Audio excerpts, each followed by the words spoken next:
Growing a business is kind of tricky right now. Supply chains are squeezed, tariffs and trade policies are dynamic, and cash flow, it's tighter than ever. You need clarity to come out on top. Without it, you risk falling behind. If only you could hop in the DeLorean and see the future, right? Thankfully, there's NetSuite by Oracle. NetSuite has real-time forecasting to help you move ahead with confidence. This is your AI-powered business management suite and the #1 cloud ERP. Trusted by over 42,000 businesses, NetSuite brings accounting, financial management, inventory, and HR all under one roof. It's your single source of truth, giving you the data and control you need to move quickly. And with AI built in, you can automate the busy work and focus on strategy. NetSuite helps you see what's stuck, what it's costing you, and how to pivot fast. If I were running a business with a lot of moving parts, I'd use NetSuite for full control over everything. Tame the chaos with NetSuite. If your revenues are at least in 7 figures, download the free ebook, Navigating Global Trade, 3 Insights for Leaders at netsuite.com/SPI. That's netsuite.com/SPI. You spent months building towards launch day, but when the clock hits 0, your site crashes. Bots swarm, and loyal fans rage on Reddit. That's not good. Fanfare was built to stop that. Fanfare is the drop platform made for high-pressure moments, stampede-proof infrastructure, verified waitlists, and bot filters that actually work. Instead of refunds and rage, you get retention and revenue. And that sounds great to me. Your next launch shouldn't be a gamble. Get Fanfare's 5-step hype drop playbook and learn how to bulletproof your drop at fanfare.io/playbook. Again, that's fanfare.io/playbook. Congrats, your business is doing great. All your hard work is paying off, but you need help like now, and you have to hire fast. How can you hire amazing candidates quickly? Easy. Just use Indeed. When it comes to hiring, Indeed is all you need. Stop struggling to get your job post seen on other job sites. Indeed sponsored jobs help you stand out and hire fast. And with sponsored jobs, your posts jump to the top of the page for your relevant candidates so you can reach people you want faster. And it makes a huge difference. According to Indeed data, sponsored jobs posted directly on Indeed have 45% more applications than non-sponsored jobs. One of the things I love most about Indeed is that it has one of the largest databases of job seekers, giving employers access to a wide range of candidates. And with job alerts, I get notified when new candidates apply. And with Indeed sponsored jobs, there's no monthly subscriptions, no long-term contracts, and you only pay for results. So how fast? Well, in the minute that I've been talking to you, 23 hires were made on Indeed, according to Indeed data worldwide. There's no need to wait any longer. Speed up your hiring right now with Indeed. And listeners of this show will get a $75 sponsored job credit to get your jobs more visibility at Indeed.com/smartpassive. Just go to Indeed.com/smartpassive right now and support our show by saying you heard about Indeed on this podcast. Indeed.com/smartpassive. Terms and conditions apply. Hiring, Indeed, is all you need. I see myself, and I guess a lot of the people listening right now are seeing themselves as rockets, just like shooting rockets, and really going fast, right? We're entrepreneurs, we love to go fast, and work hard and hustle, and sometimes that rocket, it needs a little guidance, just like a little left, a little to the right, in order to hit the target. And I saw Calvin as that guidance. So that's Sagi Schreiber, our special guest today, coming at us from Israel, talking about how he bailed himself out of $50,000 in debt by taking massive action and hiring a coach to help them do that. So I kind of dissect why he did that, why he hired a coach even though he was in debt, and what that coach did for him, and the things that he's doing now to build this amazing community in the design space and also the entrepreneurial space to help us. And we also get into a little bit of design because that's his specialty. He is what's known as a full stack designer. That's a designer who also knows how to get results for better sales and higher conversion numbers and those kinds of things. So stick around. We got a great episode today. We're going to talk about leading a full stack life. Keep that in mind. It's a great term that Sagi taught me. And make sure you subscribe to the show if you haven't already. Just pull out the device before you stick it back in your pocket. Hit subscribe because we got a lot of stuff coming your way. And right now, you got the intro. Here we go. Welcome to the Smart Passive Income Podcast, where it's all about working hard now so you can sit back and reap the benefits later. And now your host. He's got a voiceover guy who knows more things about him than most people do. Pat Flynn. While DIY website tools are everywhere, most fall short on design and performance. Hit publish. Framer ships your site worldwide in seconds. No code, no compromises. Framer is a powerful, user-friendly platform that delivers developer-level results without writing a single line of code. Make your designs move and convert with Framer. Framer brings your site to life with powerful animations, dynamic content handling, and a design-first approach that helps your site stand out. Framer is the design-first, no-code website builder that lets anyone ship a production-ready site in minutes. Browse hundreds of pixel-perfect templates or even design something of your own on a totally blank canvas. Add bold animations like appear effects, text effects, scroll and looping animations, and much more in seconds. And it's free to start. The built-in AI handles the heavy lifting of generating starter layouts and can even translate your entire site to any language. On the back end, you'll get responsive breakpoints, built-in hosting, a flexible CMS, and privacy-friendly analytics. Ready to build a site that looks hand-coded without hiring a developer? Launch your site for free at Framer.com and use code SPI to get your first month of Pro on the house. That's Framer.com, promo code SPI. Framer.com, promo code SPI. Rules and restrictions may apply. Hiring shouldn't be a hassle or a drain on your budget.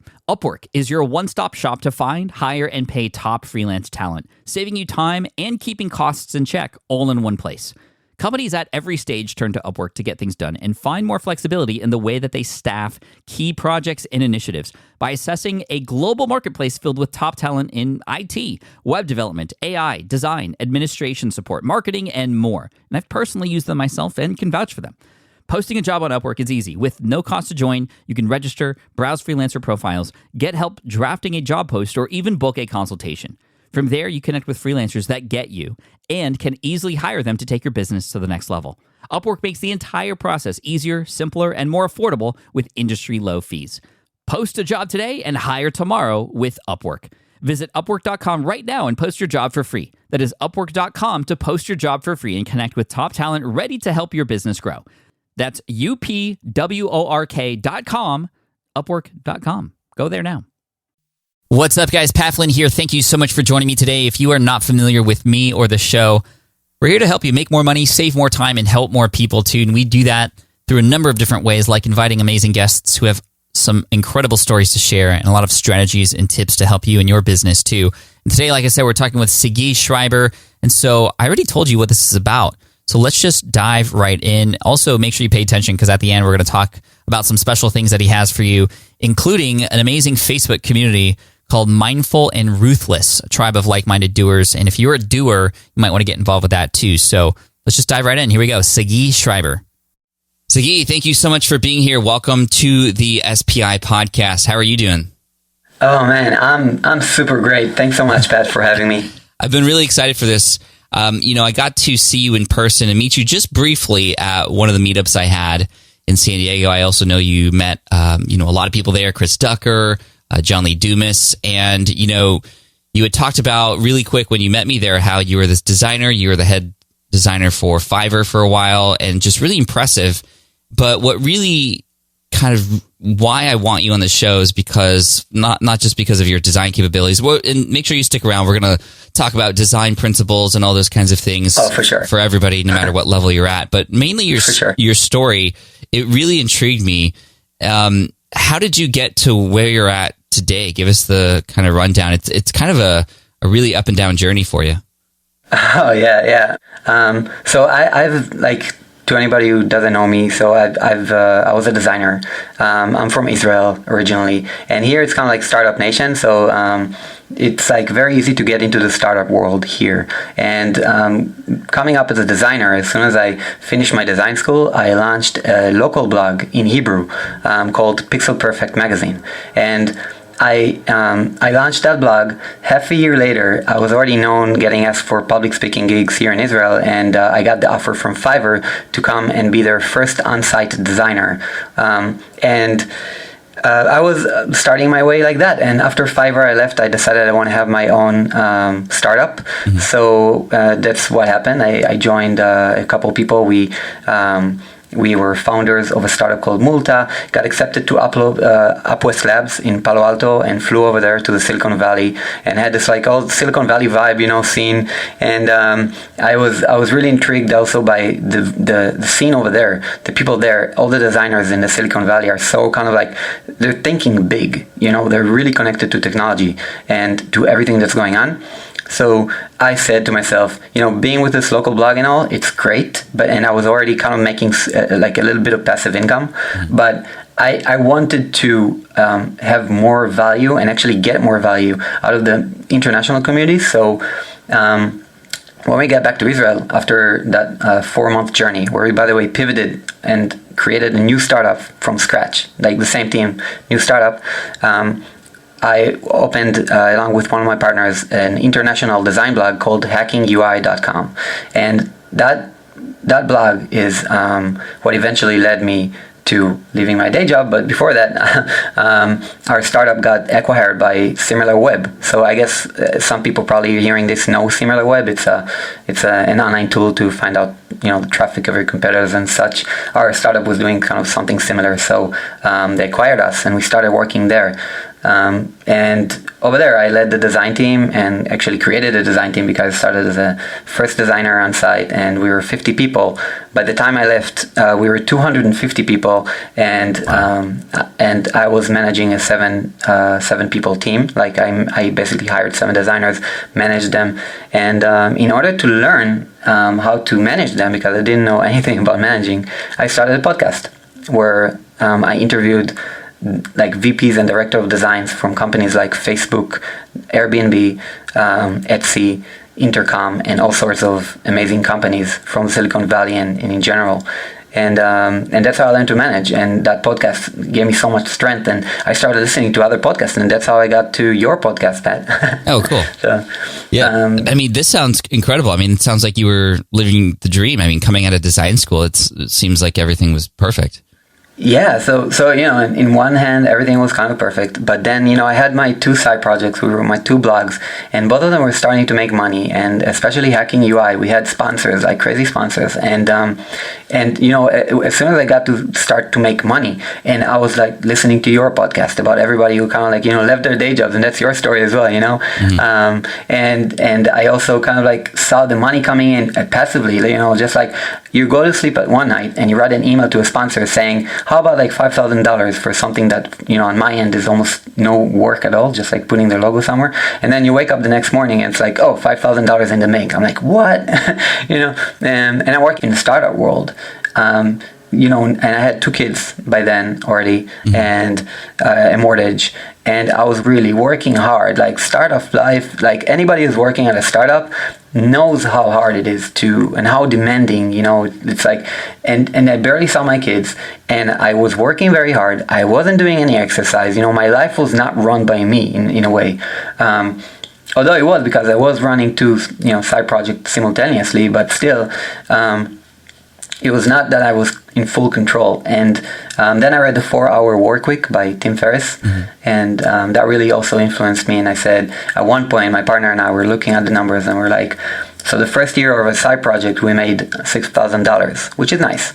The second year of our side project in Hacking UI, we made $66,000, which is like, for us, it was like, whoa, what a growth that was. And then I wrote an article about it, got tons of traction from that article, and then I noticed the power. I'm like, wait, maybe I can do this full time, Mm-hmm. A lot of people were like, wow, this is inspiring. You made me open up my own blog. And I'm like, what? So I'm inspiring people by telling my story about opening blogs and, running them and making money off of that. And I'm making passive income, and the numbers are growing. Why don't I leave my full-time job and do that full-time? So that's the part where I decided to leave my day job. Was that an easy decision for you, or was that a hard decision? So a lot of people ask me, why was I so crazy to do that? Because I had no runway. We just got the apartment like a year before, the new apartment that we're living in. And so I ran out of all the savings that I had. I had no savings. And I have 2 kids. My wife was not working because we decided as a move towards her fulfillment in life, that she would quit her job and go back to studying and finishing her degree that she stopped when our first daughter was born. Mm.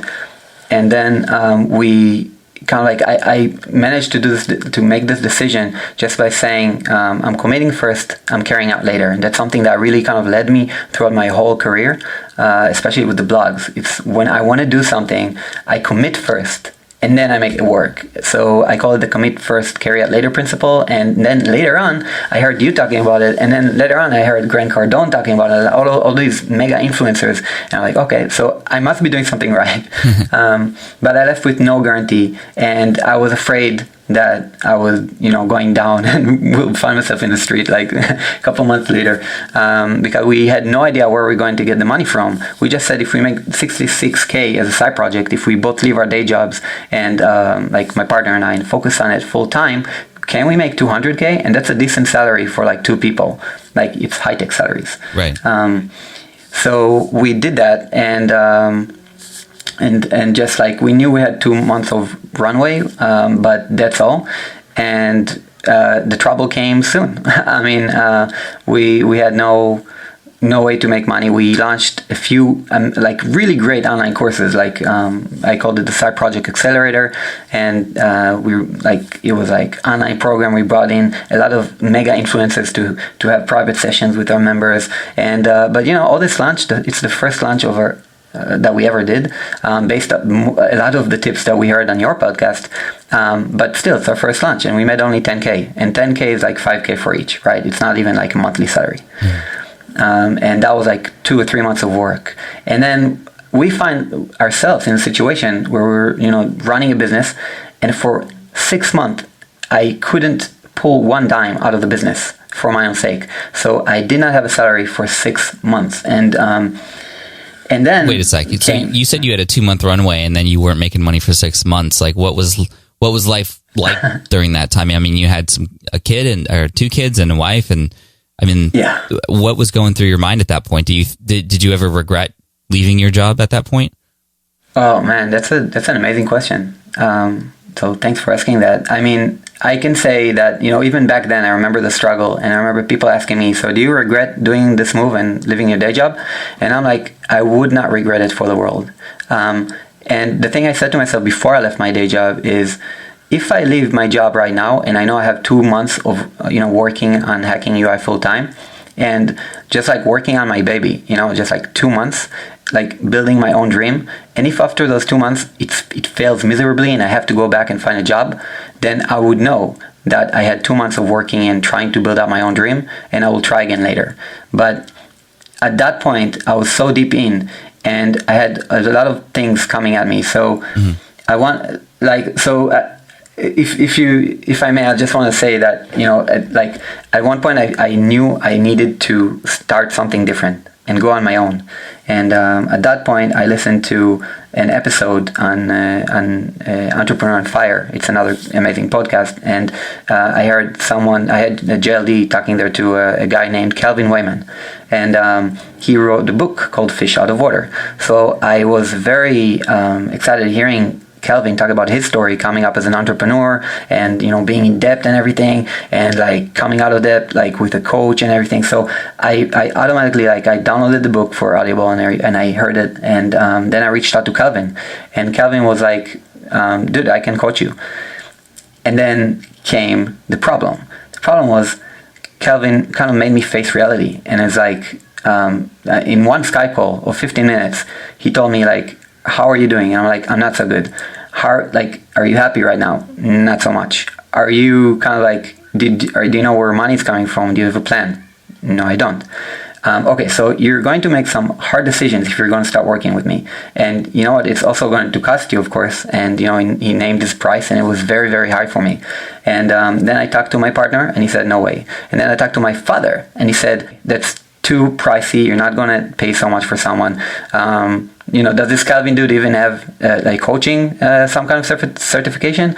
And he's from the United States. You're from Israel. Like, what does he know about life here? And And maybe you can get someone over here, just a local coach to sit with you for an hour every week. A full hour, and just like for almost no money, and they will really help you. And you know what? They don't have to be in your industry. They don't have to be an entrepreneur and have the same ambitions as you. All they need to be a coach. A good coach is just a mirror, right? And I took that advice, and I told Calvin, I'm sorry, but no, I'm not, I can't do it. Oh, you said no? Half a year in, I said no.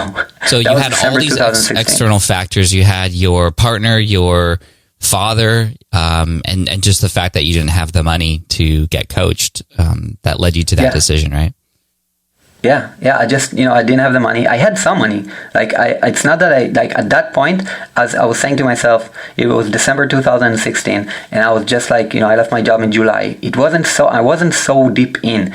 And I said to myself, I can get this coach. Maybe I wouldn't have the money next month, but, if I get Calvin now, but then, I said to myself, it's too much money. They're right, and I'll try a local coach. And I did. I told Calvin, no, I tried a local coach. We sat down for 1 hour every day, once a week. And I got nothing out of that. Nothing. And the thing is that my gut feeling was all the time telling me, Sagi, you should have taken, Calvin as a coach. And I did not take Calvin as a coach. And I kind of in my gut feeling, it felt really bad. But in my mind, it's like, Sagi, you're an entrepreneur. Get it together. And just, go to your wife and tell her that you're going to now be working way more than ever, just in order for this just the beginning. You'll make a lot of money, later. Just work right now, and this is a stage where you're going to war, and she needs to kind of rub your back and say, go honey, go get our money, Mm-hmm. And I actually had an entrepreneur say that to me. And then half a year later, and I'm sorry for skipping that, but half a year later, I'm finding myself in so I'm finding myself in $28,000 debt, and in another kind of $10,000 minus at the bank, and with no idea how I'm going to get money for next month, and with the worst possible situation in my marriage. And I remember just walking one day, walking my dog downstairs one evening. I just walking, the equations are running in my mind. How am I going to get money for next month? I mean, if I'm just one more credit card, that comes off, and I'm a credit card bill that comes off, and I'm way over my limit, and I can't even pull any money to feed my kids. And I'm saying to myself, it's too late. I can't even get a normal job right now. It's too late. I'm totally screwed. And I just, the equations over and over in my mind, and I just can't figure it out. I can't figure out how I'm going to make money, and how I'm going to actually, be able to live up to what I said, of being an entrepreneur that left his day job to create an amazing life for himself. And with all the equations and with all that frustration, I just started crying, and it was the first time in my adult life that I cried like that, and I just broke down. And but then, after crying, I said to myself, okay, what are you going to, continue crying? What are you going to do, Sagi? And you're hearing all these podcasts, Pat Flynn's story, those people's stories, and you know what? You're hearing all these great books on Audible with all those amazing minds. Why are you not doing what they're telling you to do? And I said to myself, okay, I'm going to do something. I'm going to pick myself up, and I'm going to, for the first thing, I'm going to call every amazing entrepreneur with very high ambitions that I know was in debt, even at one state, and I'm going to ask them for advice. Just ask for advice. If they were willing to help me, if they will be willing to help me, I would be forever grateful, and maybe I could get some advice out of that. And so I called up Jason Zook, who's an amazing entrepreneur, also from the San Diego area. He's I interviewed him for my podcast, and I'm in his community. And also I called up Calvin Wayman, and Clark Valberg was the CEO of Envision, an app for designers that I know, and I just consulted with them on what I can do to to get out of the situation. And Calvin, Jason gave me 1 hour of such an amazing talk. This guy was amazing, and he told me listen, you gotta follow your gut feeling. This is your time. It's Sagi time. You gotta. If you need to leave your partner, leave your partner. You got to do your own thing. Go and do it. And you know what you need to do. Just go. And then Kelvin told me, listen, man, I can give you a talk or I can coach you. Now I'm offering this again. Do you want my help?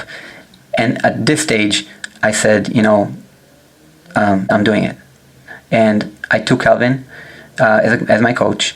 And it cost me so much money that I was already in such debt to pay such a huge amount of money, thousands of dollars, for, and accept such an offer was pretty crazy by all means. And I just did not consult with anyone at this stage. I just did it because I felt that's what needed to be done. And that's also Calvin's story. Calvin was in debt. He took a coach when he was in debt, and that's what got him out of that situation. So I just said, it's the best thing I could do for myself, and I'm going to do it. And Calvin helped me build my vision and put my vision together and held me accountable. And since I started working with Calvin, my business has been so prospering in a way that, that was about 7 or 8 months ago, really almost no time has passed. And here I am talking to you, Pat. And it's, for me, it's just amazing what happened from that situation. So, and a week after I started working with Calvin, I already crushed my financial goal for 6 months ahead that I put in my vision, just a week after I started working with him. And you can call it the law of attraction, which I really believe in, but it's like everything together.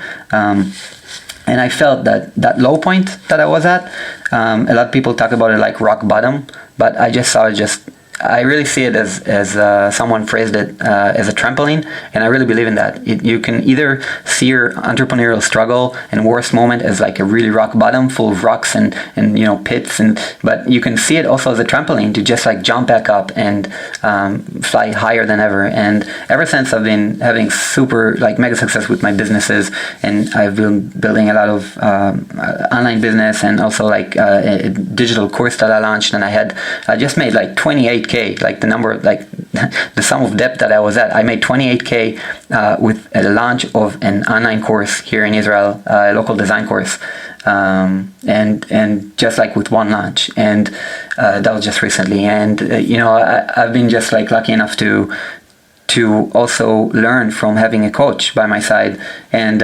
investing in a coach. So if anybody out there is struggling right now and really doesn't know how to continue his way forward, people really get a coach and get someone who's in your game and that can really help you. Get an entrepreneur, someone who's done it. And ever since I invested in just coaching, and that's how I got to you, Pat. Yeah, dude, I have a lot of questions if you don't mind me kind of asking, because this is, an incredible turnaround, obviously, and it almost seemed to happen almost overnight. I'm curious, going back to Calvin, what attracted you to Calvin and his style of coaching? What did you expect, or how did you know that he was the right one? Oh man, for me, coming from Israel, I was just seeing someone succeed on that level, being interviewed on Johnny Dumas's podcast, and so for me that's already credibility, right? And then after that, reading his book, and his book is amazing, really, really good book about the entrepreneurial struggle and how you can get out of it, and amazing, it's an amazing personal development and business book. I read, after reading Fish Out of Water, I said, he's talking about getting a coach, and I don't know anyone here in Israel who's having my kind of ambitions, because here in Israel, it's startup nation, like I said, it's everybody's I have an idea, I'll go get some money from an investor and create a startup, and that's not what I want to do. I wanted to create just a smart passive income life, right? And Calvin already was crushing it, and he was he was just 2 years ahead of me in a way, because 2 years ago he was in debt, and now he's debt free. And I think he's debt free for 2 years now. But he crushed his goals. He built an online business. He's now giving keynote speeches all across the US, and he's having coaching clients, like me, all over overseas. So someone like that I really wanted to work with, because it's kind of the same aspirations I have. I want to build an online business. I want to coach people. I want to help people. I want to have a community around me. And so that's what really attracted me to Calvin. What was, when you started working with him, the biggest breakthrough? How was he able to, I'm sure he has his own proprietary sort of, methods for things, but, in your eyes, and in your mind, what was the biggest thing that was holding you back before that Calvin was able to, and your coach was able to open your eyes up to? Well, it's a great question. I think that I see myself, and I guess a lot of the people listening right now are seeing themselves as rockets, just like shooting rockets, and really going fast, right? We're entrepreneurs. We love to go fast, and work hard and hustle. And sometimes that rocket, it needs a little guidance, just like a little left, a little to the right, in order to hit the target. And I saw Calvin as that guidance. And then later on, and he helped me build my vision and be accountable for what I said I want to do. So when you have somebody accountable for you, nobody will actually do it for free, right? I mean, busy people like Calvin and like yourself, like anybody, right? If you're busy, you're not just going to have some random Israeli dude come up to you and, not any regular dude come up to you and you're like, can I have some help and guidance and a weekly Skype session with you? And you'll be like, of course, why not? I will help you. It just doesn't work that way. You have to pay for those kind of things, and these things cost a lot of money.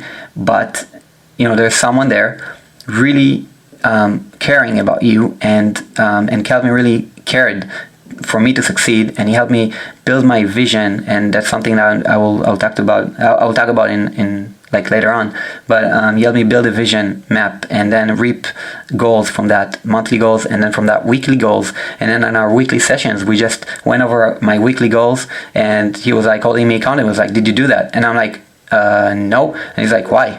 And then I had to give an answer, because if you do it for yourself, you can, but it's really hard, right? Mm-hmm. So just like the accountability part on his end. And the second thing is motivation, because we entrepreneurs, we see a lot of ups and downs. And even though I started crushing it with my goals, I had a lot of sessions with Calvin where I was like, Calvin, dude, I feel so bad. I haven't done anything. I wasn't productive this week. I wasn't productive. I feel bad. I didn't get my goals the way I wanted to accomplished. And he was like, dude, listen up. This is a game. You're in it. And it really kind of picked me up every time.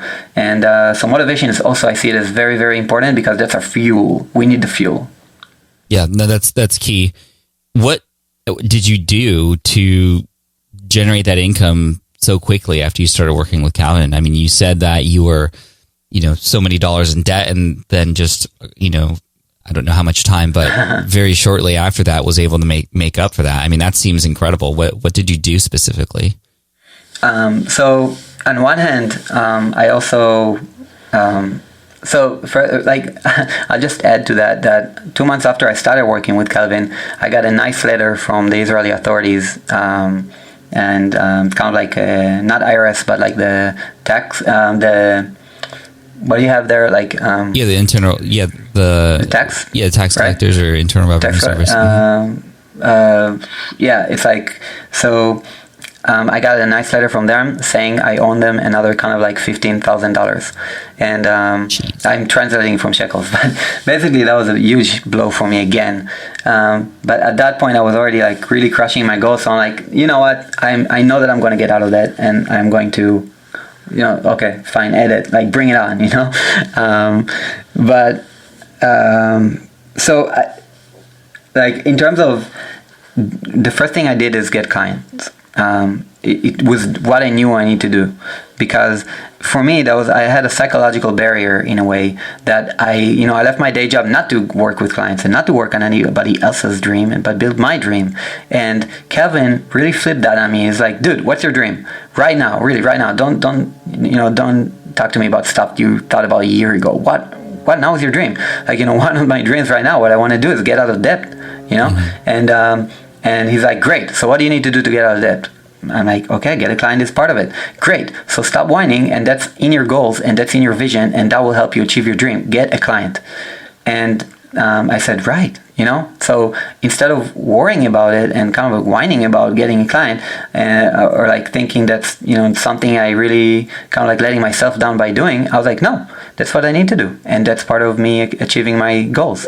And I just started reaching out to clients. I already was reaching out to clients, but everybody said no anyway. I was kind of overqualified by that stage to work with a lot of businesses as an external person. Mm-hmm. And But as soon as I started working with Calvin, I don't something opened up. Really, I really see the law of attraction as something that's really important, because I was very specific with the universe in what I wanted. I was saying I'm getting a client, and week after we started working together, like 1 week, I nailed like 2 clients that wanted to start working with me at a sum that I never would have expected to ask for just like 2 weeks before. And for me, that was really, really impressive. Like, just like, what? Did I just do that? And I had to take only 1 client because I didn't have enough time in the week. But so 3 days a week I started working with a client, and 2 days a week I started working on something else, which was launching a physical class of designers here in Israel, which is because I had my community, my Pixel Perfect community here in Israel. So in my small niche of design here in Israel, I told you that like people know me in a way. So if I go to conferences, I was asked for selfies already and stuff. So it's like people know me because I have a podcast here in Hebrew, and I have the blog, and I have a weekly newsletter, and I ran events. So in that niche, people know me, and I said, I'm gonna make a product for those people. And what product should I make? I decided on a physical class. So I partnered up with this design college in Tel Aviv, and we decided to launch this class. I was working for 4 months, like crazy, promoting it, like building the program, building the landing page, everything needed in order to pre-launch this design course. And there were already competitors like out there that, saying Sagi doesn't know how to teach, and like, but I made a lot of phone calls. I listened to Grant Cardone's Sell or Be Sold book while I was doing it, and it really helped me out. I was really doing the work, promoting this course and building it up. And I nailed it. I managed to fill out in 4 months a full class. And that was a large sum of money, for me as well. It's the first time getting so much money. That's awesome. How many people were there? 22 people. That's a full class. So 22 people. And when I did that, in order to crush that, like 2 weeks before the class was opened already, I was in less than half of the people in my class, and I needed to sell the rest of the tickets, like 11 seats. And Calvin told me, like, Sagi, you were focusing on a lot of other different stuff. It's nice, but now you know what you need to do. Just go out and sell. And you know what? As a motivation boost, just think that if you fill out the whole class, put yourself something you want to buy for yourself and do it.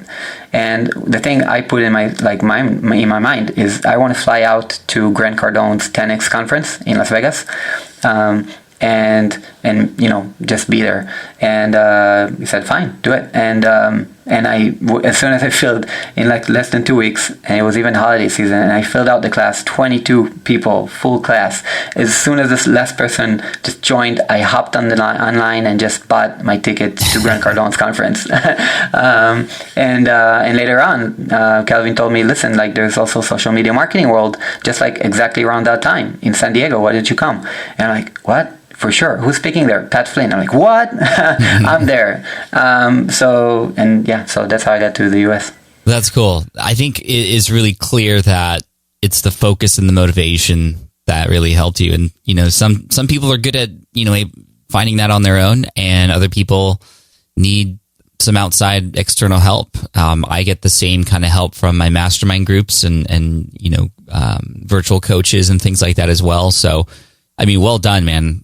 Way to get out of that hole. But like you said, I like that description of the sort of dip as more of a trampoline, because that's oftentimes when you are, like, if you look at a lot of successful entrepreneurs and their graph of income, their graph of success, the highest times are usually right after the lowest times.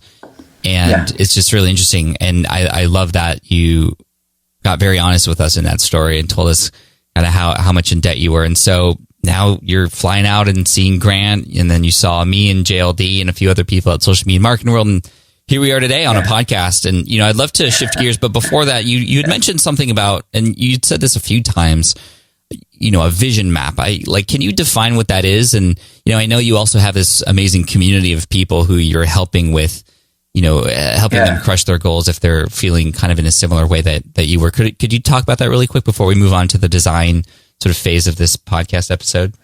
Sure. Thanks so much. For asking about that. So my vision map is something that I keep and I update every week, and it's just a spreadsheet, a Google spreadsheet that is divided by a 6-month vision and then a monthly goals by that ripped out to just kind of like get me closer to my 6-month vision. And from the monthly goals, I rip out weekly goals and like weekly tasks, and then I hold myself accountable to those, and also like my coaches hold me accountable to those. But this, like, there's a specific way to build that vision. And what I would like, and what I do is I have a Facebook group called Mindful and Ruthless, and that's a Facebook group I opened after I got out of debt, like basically got out of like my worst situation.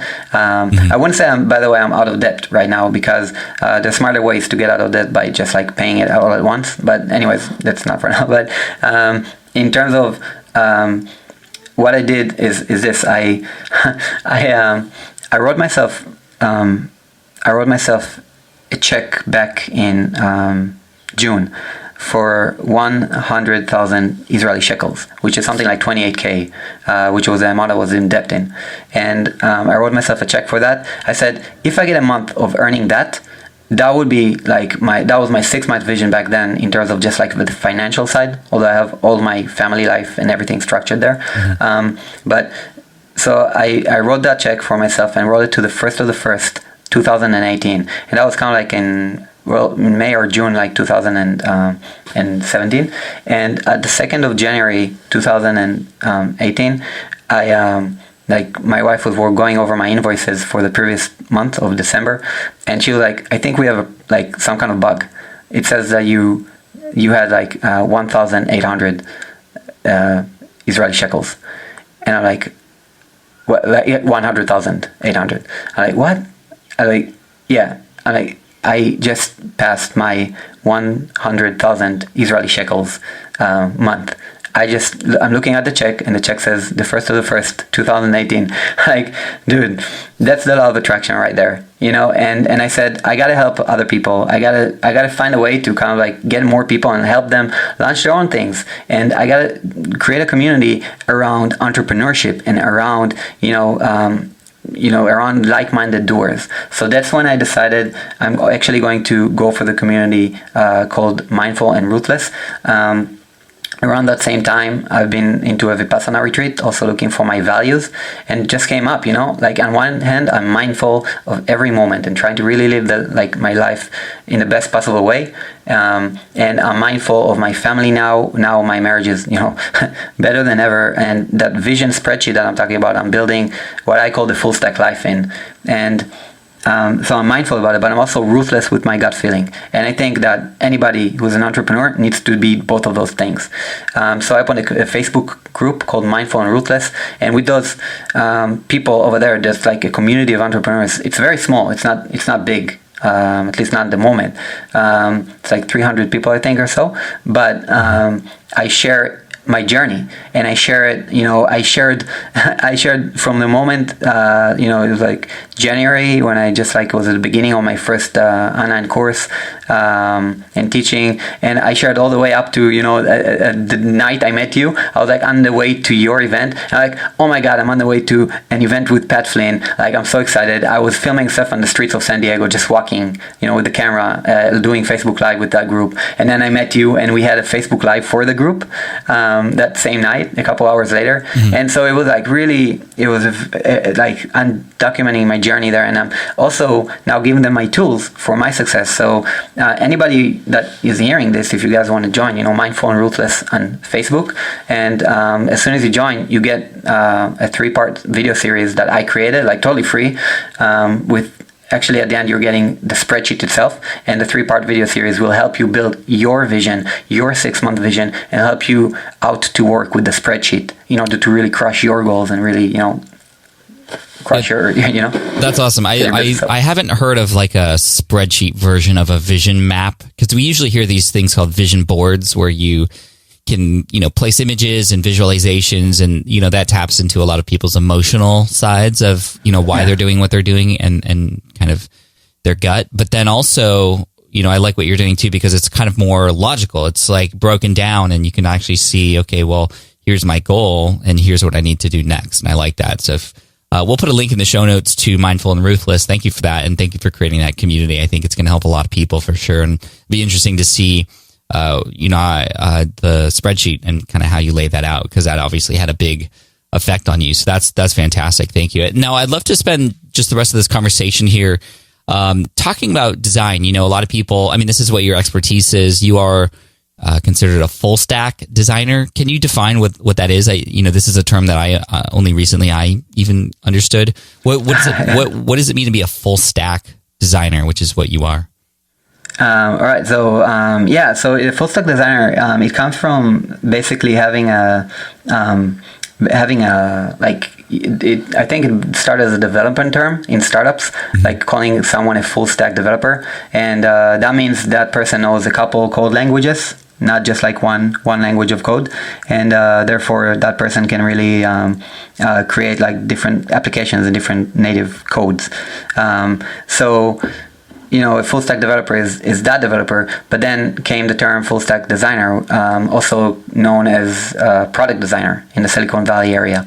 And, it's a digital product designer, but it's called just product designer. Facebook started that term, I think, in 2012 or so.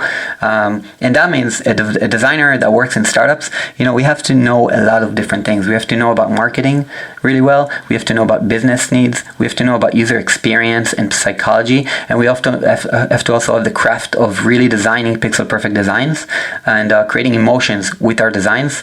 We just have to know so many different fields of works, and some of us even know how to code. Like I know how to mark up, like in HTML, CSS, WordPress, a bit of PHP and stuff. So, all those skills are just considered like a full stack designer if you know them. And the way I see it is kind of like MMA fighters, just because they know all these martial arts and they're the best in the ring. So whenever if a designer knows all these skills, it's just like to his advantage in the market. Yeah, that's good. And the reason why I wanted to define that was because a lot of times we work with and hire designers, but they make things look great, but not necessarily work great because there's a lot more, like you said, everything from SEO to, conversions and sales and marketing, like you said. So it's great that you have all that experience. And I just want to kind of dive into, today, things are changing all the time. But today, as people are listening to this, like what are some of the most important things to consider when it comes to the design of their website? Let's even start on the homepage, because we all who are listening who have a business have a homepage. How can we maximize our results there? What's the approach that you take when working with a client who's like, I just want a great website? How do you walk them through that? Yeah, sure. So first of all, I'll just mention that there's core principles that make any design great, even if you already have a website, and probably most people already that are listening to this already have some kind of website up. So there are core principles that you can take even to improve your own design all the time. But in terms of the process that if you want to build your homepage, first you have to understand your users. It goes into marketing, right? That's the marketing part. Understand your users, create a user journey map, understand what situation they're in. It's called jobs to be done. What is the situation the person that is in your website is in your website for? What will he hire your homepage to do for him, if he could? Right? So that's something that we all have to ask ourselves. Second part is you need to make sure the website is emotionally appealing, because if it's not emotional, you're missing out on connecting the user or the person. Let's call it people, right? Because they're people, they're not users. I hate using that word, but so you're missing out on connecting that person to you as a brand. I think, by the way, I love what you did with your website, that you have your image, and it's like you have your signature there, and it's just it's clean, and then people can connect to that, right? It's authentic. You need to be authentic, and you need to also have those principles in place that I will share in a second. But there's in terms of the emotional connection, again, going back to design principles, there's a couple things that make any design stand out and great, whether it's a homepage, it's a banner, maybe it's a poster, a presentation, even, a keynote speech. So the things are, the way I see it at least, are made up of typography, grid, contrast, colors, okay, and composition. So what were those those are again? the factors. I got typography, which is, the text and such. Typography, is a text. Grid, which is how the layout of everything goes by, and the rules that your mind sees inside, like the structure in the system. So that's a grid. And then you have contrast. It's very, very important, like the contrast between elements, between all kinds of things. I mean, it's a lot of rules inside of that, but just like contrast. Colors, like the choice of colors that you use. There are specific rules of what colors to choose, how many colors should you use, when should you use specific colors. And then you have also composition, which composition is one of the most important things that nobody even knows about that exists as a word. But it's something that's so important, and I can share like a few tips if you want, like, so for the audience. Yeah, I mean, most of the audience is using WordPress and plugins and has themes that are limited in our ability. I mean, WordPress obviously gives us the ability to customize it however we want, but typically there's a certain point where we can only do so much as the business owner, and then we have to hand things off to a developer. So I guess, also consider, Sagi, like when people are choosing the themes that they want to use on their website, or like how do we know what design is best? I think going into composition can help because we can rearrange a few things here and there. So what does that principle mean exactly, and how can we as sort of beginner level designers, take advantage of that? All right, sure. So I just want to say, I just launched a course for that exactly. And that, I teach those principles for people who are not, designers. And I think that now with WordPress having Elementor, have you heard of Elementor? Mm-mm. Are you using it? No, I don't know. So Elementor is, I hope I'm pronouncing it right. It's like Elementor. It's also an Israeli company. It's so what they did is they created a drag and drop editor for any page or post on your website, and therefore you can create any layout that you wish with. So it's so easy nowadays to grab a design together and then have that design implemented as HTML, like a regular inside a WordPress website. And that's how I built, by the way, the landing page for my course here in Israel. And now that I've translated it into English, and it's like how I built it as well. It's just like Elementor, and it gives you everything you need to have the most like a pro, really, like design tools, and be in full control of the layout. So first of all, you have Elementor, which is an amazing plugin. I think like the pro version is like something like $50, like super cool. And they have a free version as well, right? Yeah, it's a WordPress plugin. Okay. Yeah, it started out as something different. I don't remember exactly the name, but it was like the drag and drop editor for posts, and then they made it just like something that can go together with the website. If any of you right now are contemplating on which kind of like theme to choose, right now as of 2018, I think Ocean WP is like a free theme that you can use in an amazing way with Elementor, and then those two work together so well that you can create like almost any layout and everything looks great even if you don't touch it. But if you do touch it and you do like mess around, you can create amazing landing pages, like all kind of like custom pages, and it's super easy. I mean, I've dealt with a lot of different drag and drop editors, including, by the way, lead pages, which is great as well. And for WordPress, using Elementor has just been massive for me, just because the user experience there is so easy. And for me, I know how to code, but it was easier for me to create it just there in drag and drop editor and create all my designs. Oh, that's cool. It's a good resource. Thank you. Yeah, and so the composition thing is. So composition is like the way things are laid out together, because in any website you have a lot of elements, right? I mean, you probably have your image, you have your text, you have your little podcast widget, which is combined of different areas, right? Mm-hmm. Of different kind of texts and headings, and then you have your top menu on your website. I'm just like giving your website as an example, right? You have the menu, and you have so you have all these elements, and how do you put them together? That's composition. So you can create an amazing composition by just thinking about one rule. the rule to an amazing composition is, and that's like the secret of the problem, right? So it's so simple. It's one huge element, a lot of middle elements, and just a few micro, super small elements. So if you keep that rule and always have that one huge element, a couple of really, really, really small elements, and all those middle elements on the page, then your design will just come to life and really stand out. And you can see it in almost any design, really. If any of you have a website, just go to your website right now, open it up and say, you probably already have a big element, right? Pat, in your case, it's your image, right?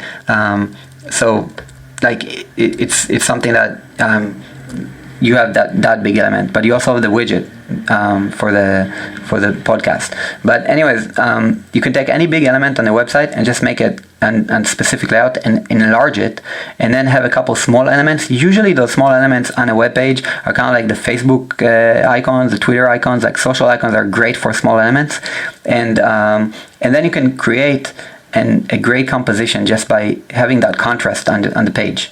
So that's one part of like what makes an amazing composition. That's the biggest part.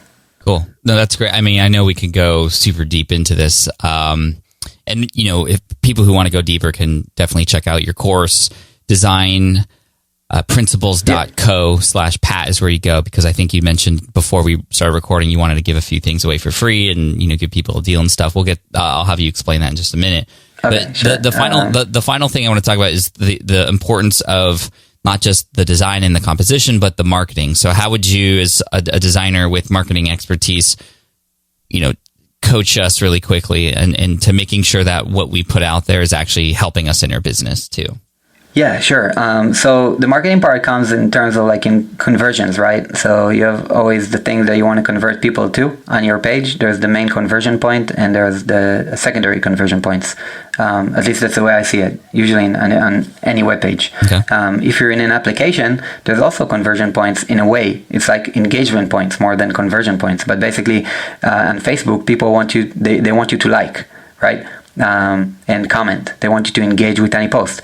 That's why they enlarge the like and comment buttons and created the space between them and the separators above and below smaller than the actual than the rest of the spaces on the whole entire layout of the page.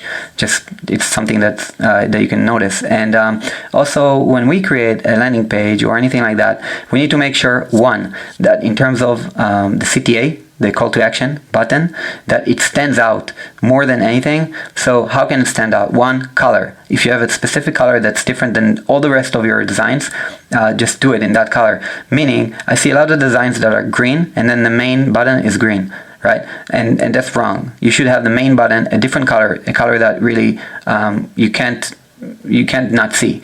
Second thing is spacing and white space around it. Mm-hmm. So basically, if you have a button and it's tied with all those other things around it, if it doesn't have white space, then it won't get clicked a lot. If it does have white space, all of a sudden the focus is on that area. Like just like, you know, more padding to the top and to the bottom, and then you'll see that it just like it stands out more. Mm-hmm. And also, again, like leading in terms of composition, leading the eye of the person who's looking to that button. So that's like just a couple of things. I know that it even might sound a bit trivial to, like, you know, everybody is hearing this and our marketing pros are like, well, we know this, like, come on, Sagi. But I mean, a few tweaks on that, and so there's something easy for any of you to do, like any of you listening right now, to do with your websites, in order to make sure that you have that rule of spacing between elements, in order to create that contrast on purpose. Okay, so that's something called the rule of fours. Just like space everything with with level of 4 pixel increments. So meaning, like, if you have a button and usually all elements are spaced, let's say 72 pixels away from each other, right? Then you can create this button spaced out 144 pixels away from any other element on the page.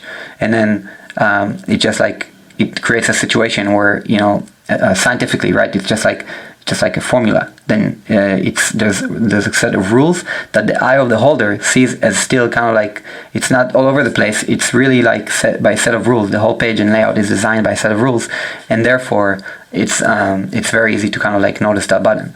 And that's only for a button, right? But there's other rules like legibility and typography, placing items on the grid. Sometimes if you align everything on a specific grid, like you align the button to the text and everything, if you push the button just like a few pixels off, then it will be noticed. You know, people don't notice that you did that on purpose, but they notice the button.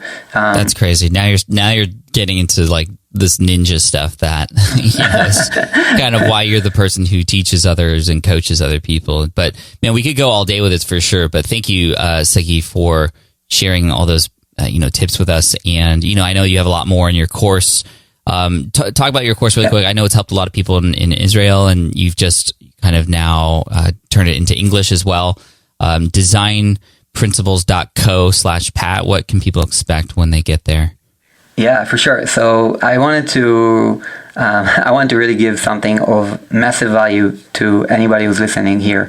And the course itself, it costs, anyways, leave that aside. I wanted to just give you a massive value. So one thing, I'm going to give 50% off for anybody who's coming through this podcast and your audience. So 50% off. You can go to designprinciples.co/Pat, and you'll be able to purchase it for 50% off. The second thing is, I would love to help you all as much as I can. I probably won't be able to help all of you. Here in Israel, I had just in one pre-launch, over 200 people purchase that course. So I just can't help anyone with their own websites and stuff like that, on a personal level. It's just too much. But I do want to have a webinar with you guys, and so I'm offering a 3-hour, in terms of the way I see it, webinar that I'll be here for you guys, answering your questions. If you're into design and you want to better your design, you want to know how to communicate better with your designers and developers, and you really want to learn the secrets to creating a design that stands out, that creates emotional connection. That's the most important thing. We use those things to create emotional connections between people and your brand. Then I'm here to help you and answer all your questions, and maybe even go a little deeper on some of those topics. So that's the course. The course consists of those modules, and also has a couple more very nice bonus modules like Elementor, like I said, and playing around with the WordPress and Elementor, and all kinds of amazing bonuses that I created just for people that are interested. So yeah, have 50% off and a private webinar to your audience, Pat. Cool. Thanks, man. I appreciate that. We'll put or all the links in the show notes, obviously. But to get into all what Sagi just mentioned, just go to designprinciples.co/Pat. And again, thank you for that, Sagi. Hey, man, thank you so much for sharing your story and being authentic and honest here, and also offering some tips too. Where can people go to find out more about you? Sure. Thanks so much, Pat. Really, I just want to say, to anybody listening here, I would never imagined I would be on this podcast. Just, it wasn't in my even wildest dreams, because I've been following this podcast for over 3 years. So you can say maybe I'm a Pat Flynn success story. and so people can find me. If you guys want to connect, feel free to connect on Facebook, Instagram, of course. And just, Mindful and Ruthless, it's where I hang out. Or you can visit my own website, which is sagischreiber.com. But it's probably hard to pronounce, so just find me on Facebook and Mindful and Ruthless group. Yeah, and I'll give you the show notes link, the show note links after as well. So, hey guys, Cool. Thank you so much. And Sagi, you're awesome. Hang tight, everybody. I got a few more announcements, but hey, man, take care. We'll talk soon, okay? Thanks so much, Pat. Really, really appreciate it. Bye, everybody. All right, I hope you enjoyed that interview with Sagi Schreiber. That link one more time for his course, if you're interested in that, is designprinciples.co/Pat. And very kind of you to give 50% off for those of you who are interested in design principles. And whether you are a designer yourself or you're not, or you have a team, this could be a good way for you to just start getting some better results with the design of your website. And again, thank you for all of you for sticking around. I also want to just mention and re-mention, I can't mention this enough, thank you so much to everybody who's left a review for the Smart Passive Income podcast. I mean, those things matter so much to help a person who finds the show, just convince them whether or not this is actually worth their time or not. And if it is something that you enjoy, if you haven't yet done so, just a few seconds to leave a review on iTunes would be extremely, extremely helpful. Thank you so much. And of course, if you haven't subscribed to the show already, please do that. You can check out the show notes for this show and all the links and everything we mentioned today and more info about Sagi there. You can find it at smartpassiveincome.com/session 326. Again, smartpassiveincome.com/session 326. And then finally, I just want to say thank you. You guys are amazing. I've been getting a lot of people asking me about my online courses and how I did them. I don't have a course on how to create online courses yet. I work with David Siteman Garland to teach people a few times a year on that, and we have webinars coming up later in the year, so I'll mention those later on. But a lot of people ask me what platforms I use to serve my courses, and it just makes it really simple when you have an all-in-one platform where you can literally just drag and drop videos in and just text and workbooks and anything you want to include in there for people to download. I host all my online courses on Teachable. You've probably heard me talk about it before. Maybe you even might remember an interview I did a while back with Ankur, the CEO of the company, teaching you how to keep your students going all the way through your course. And the platform is really important with that. So if you'd like to try the platform and get some free goodies to go along with it, you can try it out. If you go to teachable.com/Pat, that'll be a good link for you to go through just to kind of check out more about the platform and it's in the system. That is an affiliate link. This is not a sponsorship, but that is my affiliate link. And you also get some free goodies if you go through that link as well. If you are interested in building online courses on the same platform I do, which I love just because it's really simple. And plus, when you have multiple courses, just one login for everybody for all those courses. I can't say enough about it. I'm also an advisor for the company as well. But again, if you want to check it out, teachable.com/Pat, that's where you go. Thanks so much again. I appreciate you for listening in, and I look forward to serving you next week. Make sure you subscribe if you haven't already. And guys, keep crushing it. Cheers. Thanks for listening to the Smart Passive Income Podcast at www.smartpassiveincome.com.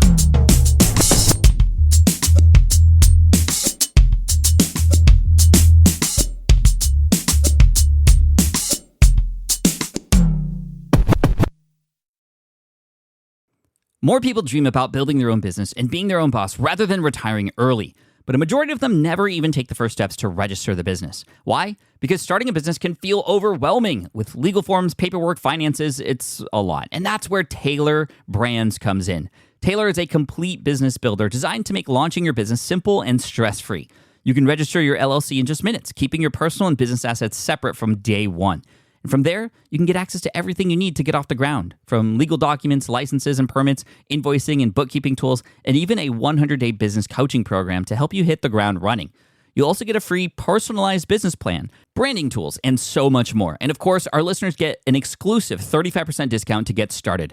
Just head to taylorbrands.com/SPI. That's TAILORBRANDS.com/SPI. Stop dreaming, start building with Taylor Brands. Hey, fellow podcaster, does this sound like something you've experienced? Record your podcast episode on one platform, download the files, edit in another app, then fire up a different tool just to create these social clips. Well, it can be clunky, time-consuming, and frankly overwhelming, especially for creators trying to grow. And that's why I'm excited to tell you about Riverside. Riverside is the all-in-one platform. Record, edit, and repurpose your podcast content all in one place. You just log in, record with your guests no matter where you are in the world, and just like that, studio quality audio and high resolution video. We use Riverside here at SPI as well now. With built-in AI, I can automatically clean up my audio, saving myself so much editing time, and it can even auto-generate clips to make promoting the show a breeze. And with Magic Clips, I can grab the best moments and repurpose them as short-form video, perfect for YouTube Shorts, TikTok, or Instagram, without re-recording a thing. So if you're tired of juggling tools and want a faster, simpler way to create and scale your content, it's time to try Riverside, built by creators for creators. Just go to smartpassiveincome.com/Riverside and use code SMART to get 1 month free on the Pro plan. That's smartpassiveincome.com/Riverside, promo code SMART.